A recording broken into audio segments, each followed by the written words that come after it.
Hello, O last master of humanity. What a pleasure it is to meet you. I go by many names, but you may call me Avalokiteśvara. Sadly, I have not come in answer to your summons, but I still wish to aid you in this one moment. May this blessing be a salve to your gentle, wounded soul.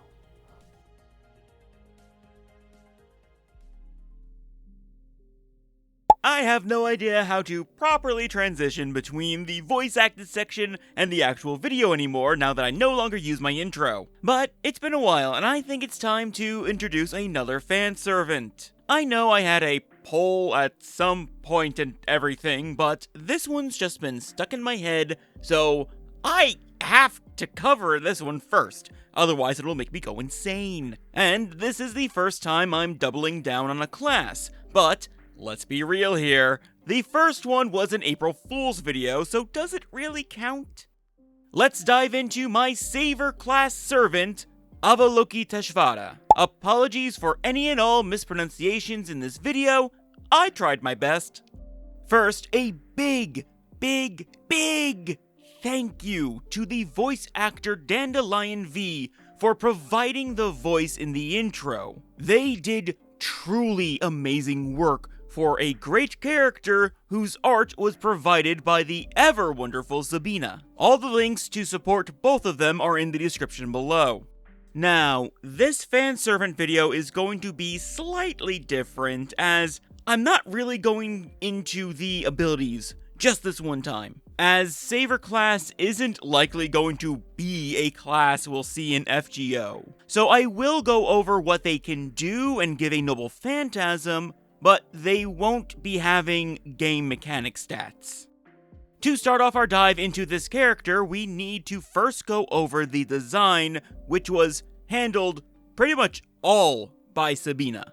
I have been working with Sabina for a long time now, and she has helped me bring my fanservants to life. And while for the most part I do provide most of the design and references, there have been multiple occasions where she has assisted in the design, improving them. The pearls on Olga of Kiev's crown and the iridescent crystals on Queen Guinevere's outfit, for instance. In the case of this specific servant, however, I genuinely had no idea what I wanted to do with Avalokiteśvara. All I knew is that I wanted them to be as androgynous as possible, have multiple arms, and have their outfit be primarily white. But as I was looking up references, I found nothing that really inspired me or sparked anything in my head for the overall look. Still, that didn't really deter me because I knew I wanted this figure to be my real Saver class.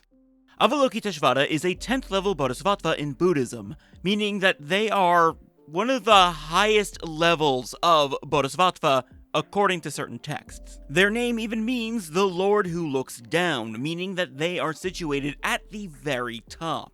But they are also associated with great compassion, even being called the Bodhisattva of Compassion. Such a prominent figure was too good to pass on, and it really got me to want to make a Fate character inspired by them. Though I clearly needed to be much more extravagant with the design than I normally am. Still, even just starting with the building blocks of a base outfit was proving to be a struggle for me. So I turned to Sabina for help on this, as I have absolute faith in her artistic talent and abilities. I let her know the bare bones of what I was looking for the character, as it's all I had, and she made sketches. I did ask her if she would like to join me on this video so that she could discuss the design process, but unfortunately she was busy. Although she did give me permission to share the sketches and what we discussed in our email thread pertaining to designing Avalokiteśvara. As you can see, the initial pose was nailed right away, with the hand gestures and posture. The upper left hand is giving the gesture of Abhya Mudra, which is meant to dispel fear, offer protection, or quell fighting, while the bottom two are folded to make the Dhyana Mudra, or meditative gesture. And sitting on a lotus just tied it together very well, but there were still adjustments to be made. I did like the idea of a wooden mask based on a carving, but at the same time, it did not convey the compassion that Avalokiteśvara was meant to represent. But still, there was the idea of the statue rubbing, a superstitious act popular among tourists where they touch a statue in the hopes that it will bring them good luck. I suggested that we use this, but not make the character a living statue. Instead, we show the divine, spiritual self beneath the mortal shell that is slowly rubbed away. Thus, now there are parts of Avalokiteśvara that glow. Then the last bit came in by adding in one more element. I still wanted Avalokiteśvara to be very androgynous, as, while male in India, they are mostly depicted as a woman in East Asian Buddhism, such as the Chinese counterpart Guanyin. Now, obviously I don't want to choose one over the other, so I opted to take the very fate approach and mix multiple versions together. So I asked Sabina to add in some elements of Guanyin, and make this character as gender as possible, and she delivered in spades. Now, for Guanyin, as said, she is a counterpart of Avalokiteśvara, being a Bodhisattva related to compassion in Chinese Buddhism, and even being adopted by other religions in the region. Her full name, Guanxiyin, means the one who perceives the sounds of the world. Jesuit missionaries even refer to her as a goddess of mercy, because of course, Christians can't comprehend a religion that isn't strictly based around what they define as gods. But that is important to bring up because a very similar thing happened to Avalokiteśvara being sometimes mistaken for a creator deity, despite Buddhists not believing in such a being. This likely stems from the lordly position Avalokiteśvara holds, given the name, and some myths even cite them creating the devas, but still not creating the universe like a creator deity. So it's a bit of a mess, but it's just important to remember that Bodhisattva are not gods in the sense of Western understanding, but they are still beings of similar reverence and maybe power. And look, I'm not going to sit here and pretend that I fully grasp the full range of a religion that I don't practice. So please correct me where I need to be. I'm sure I misunderstood something somewhere.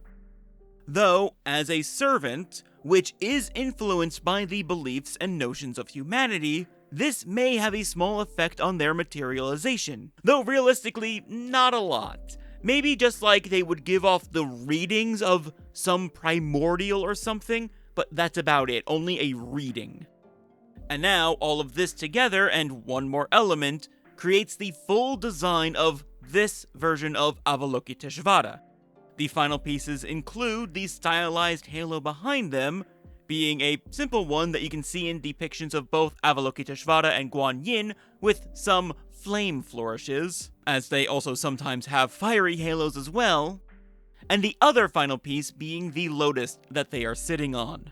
In Tibetan Buddhism, Avalokiteśvara is associated with the mantra Om Mani Padme Hum, also known as the money mantra. It is specifically associated with a four-armed version of the Bodhisattva known as Lord of the Six Syllables. It is a very popular mantra in Buddhism, encapsulating all compassion and blessings of the Buddhas and Bodhisattvas.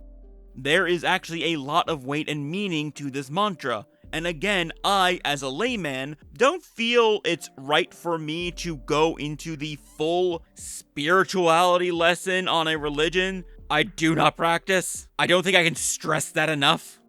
But the sheer importance of this mantra works its way into the design of the character, showing its relevance to Avalokiteśvara as they sit on 6 lotus petals with a golden circle at the center, much like this diagram of the Mani mantra written in the Tibetan alphabet. This mantra would also definitely be Avalokiteśvara's noble phantasm without a doubt.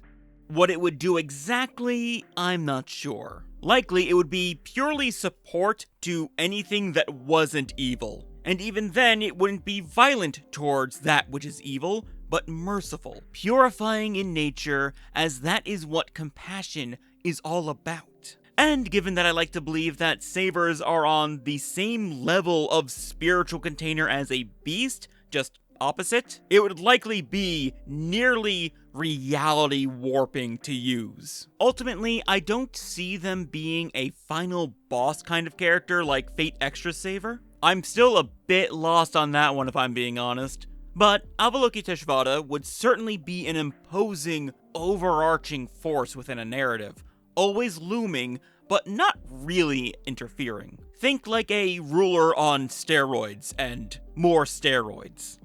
So maybe there would be like a truly massive Holy Grail war, and they only act when things truly get out of hand and servants or masters are just doing full-on war crimes, or at least more war crimes than usual. Then Avalokiteśvara steps in and just shuts them down. You know, to have that absolute show of power to show that, no, the rules matter in this one this time. But then later on in the narrative, they can suddenly disappear due to the machinations of the main villain. I don't know, there are a lot of ways it can go, and I like so many of them. I just really like the unique potential that this character has. I would like to see more use cases for Saver Servants. But for now, I believe that is everything for my true Saver fanservant. Yes, this is a departure from how I structure the other fanservant videos, but I think it's for the best that I don't touch the game mechanics for a character like this. I can see Avalokiteśvara being a really cool character in a story, but I can't see them like actively fighting at all. So I just didn't want to think about them in that context and make game mechanics and everything. Still, I had so much fun researching this character, and honestly, I really only scratched the surface in this video. They are so multifaceted and gives me so much more of an appreciation for a religion that I have admittedly always admired. And I will probably continue to look into it, because while I'm not a very religious person myself, I do take an interest in theology. And to any Buddhist watching this, I once again apologize for any mispronunciations in this video, and I also apologize if I have caused any offense. That was not my intention at all, so please tell me in the comments below if there's anything that I said was just bad or horrifically incorrect. I want to learn and do better. Also, let me know what you think of my Avalokiteśvara fanservant. I'm interested to hear your opinions. Actually, scratch that. I should be saying our fanservant because honestly, this one is just as much Sabina's as it is mine. And please do be sure to heap loads and loads of love for the design that Sabina delivered on. She deserves every bit of it. With all that said, thank you so much for watching. Be sure to subscribe for more Fate content, and I will catch you next time in the void. Later.